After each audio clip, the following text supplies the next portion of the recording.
नमस्कार, मैं हूं अशोक श्रीवास्तव और आप देख रहे हैं एएनसी न्यूज। बड़ी खबर बस्ती जिले से आ रही है, जहां 17 साल के एक नाबालिग लड़के को गांव के अशोक गुप्ता को खैनी न देना महंगा साबित हो गया। इसके बाद गुप्ता और नाबालिग आदर्श उपाध्याय में मामूली कहासुनी के बाद डायल 112 पुलिस ने पकड़कर उसे थाने के सुपुर्द कर दिया। थाने के अंदर अशोक गुप्ता भी बैठा था। मामले को सुलझाने के लिए पुलिस ने नाबालिग के परिजनों से 5,000 रुपये की रिश्वत मांगी। रिश्वत देने की व्यवस्था नहीं हो पाई तो परिजन थाने से चले गए।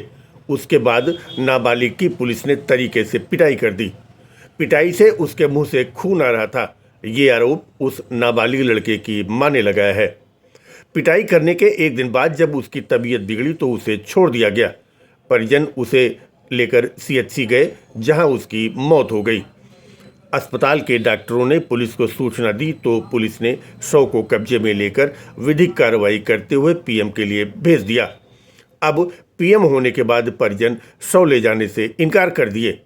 इस तरह से पुलिस के अमानवीय चेहरे के उजागर होने के बाद तो जिले भर में बवाल मच गया।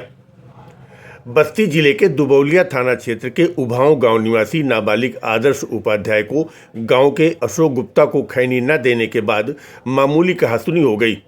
अशोक गुप्ता ने डायल 112 पुलिस बुला लिया तो पहुंची पुलिस ने आदर्श उपाध्याय को पकड़कर थाने के सुपुर्द कर दिया। थाने में पूछताछ के बहाने उसे 3rd डिग्री दी गई, जहां उसकी हालत खराब हो गई। मृत आदर्श की मां ने आरोप लगाया कि पुलिस वाले उसे छोड़ने के एवज में 5,000 रुपये मांग रहे थे।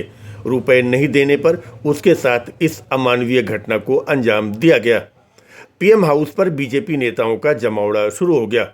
बीजेपी के जिलाध्यक्ष विवेकानंद मिश्रा ने सख्त तेवर अपनाते हुए एसपी और डीएम से बात कर जिम्मेदार पुलिस कर्मियों पर कार्रवाई करने की बात कही, तो वहीं बीजेपी के पूर्व विधायक सीपी शुक्ला ने कार्रवाई न होने पर सीओ को चेतावनी तक दे डाली।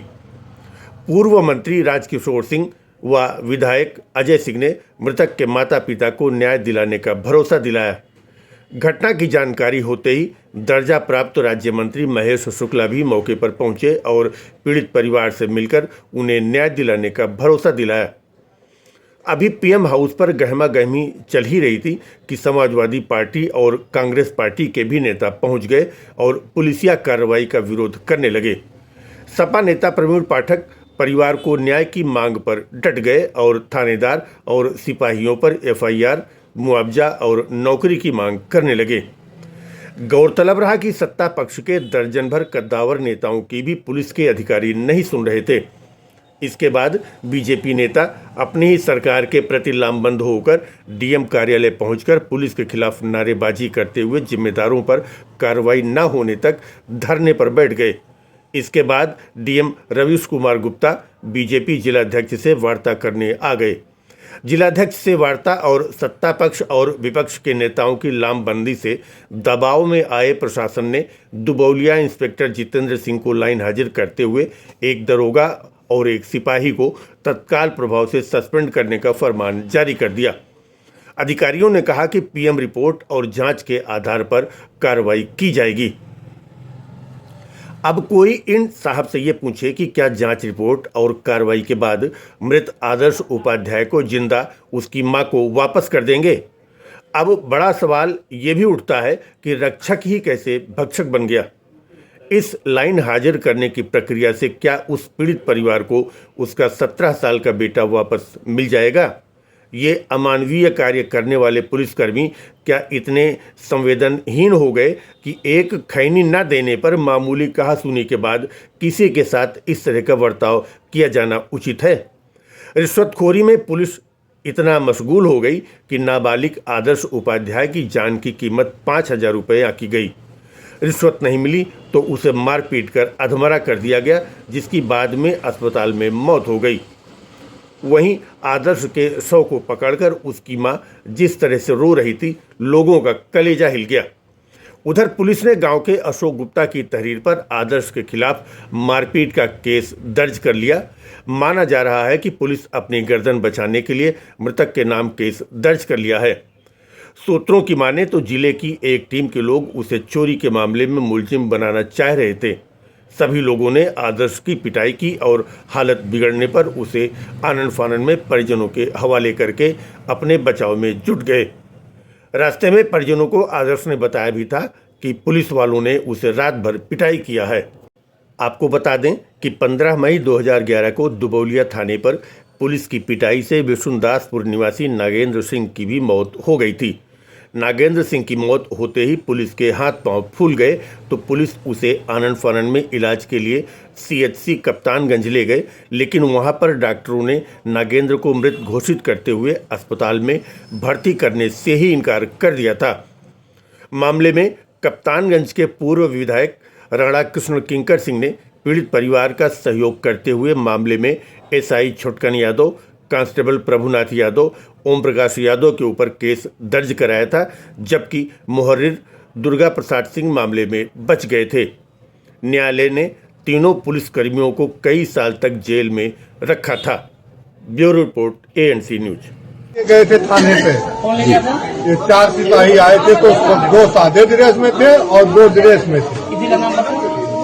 ये शिवम थे और एक और कौन नाम था जानकारी नहीं है। और साहब कह रहे हैं कि हम बुला रहे हैं, वो दिखाई नहीं दे रहे हैं। तो क्या हुआ आपके बच्चे के साथ? बच्चे के साथ क्या क्या लेते गए कि उसको रात मारे होंगे, रास्ता मारे होंगे, कब मारे आज 4 बजे या 5 बजे उसको कौन मारा है?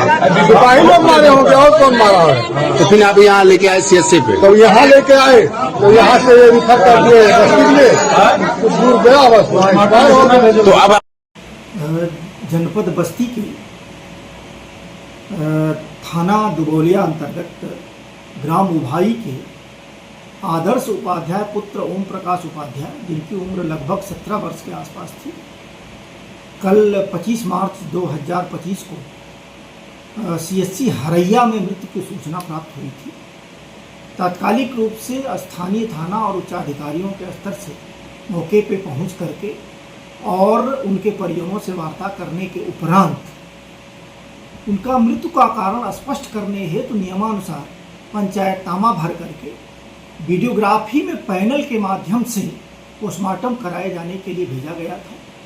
क्योंकि इस प्रकरण में मृतक आदर्श उपाध्याय के परिजनों द्वारा पुलिस के ऊपर ये आरोप लगाए जा रहे थे कि पुलिस द्वारा जो थाने पे पूछताछ के लिए ले जाया गया था और उसके बाद आने के उपरांत दूसरे दिन उनके लड़के की जो मृत्यु हुई है, जो संदिग्ध है और परिस्थितियां क्लियर होनी चाहिए, इसके लिए आज जो पैनल के माध्यम से जो यहाँ पोस्टमार्टम कराया गया है, पोस्टमार्टम के बाद यद्यपि काज ऑफ डेथ क्लियर नहीं हुआ है और बिसरा प्रिजर्व किया गया है, लेकिन प्रकरण की गंभीरता को देखते हुए तात्कालिक प्रभाव से पुलिस अधीक्षक महोदय द्वारा थाना प्रभारी को लाइन हाजिर किया गया है तथा उससे संबंधित 2 पुलिसकर्मी, एक उपनिरीक्षक अजय कुमार गौड़ और दूसरे आरक्षी शिवम सिंह के विरुद्ध निलंबन की कार्रवाई की गई है।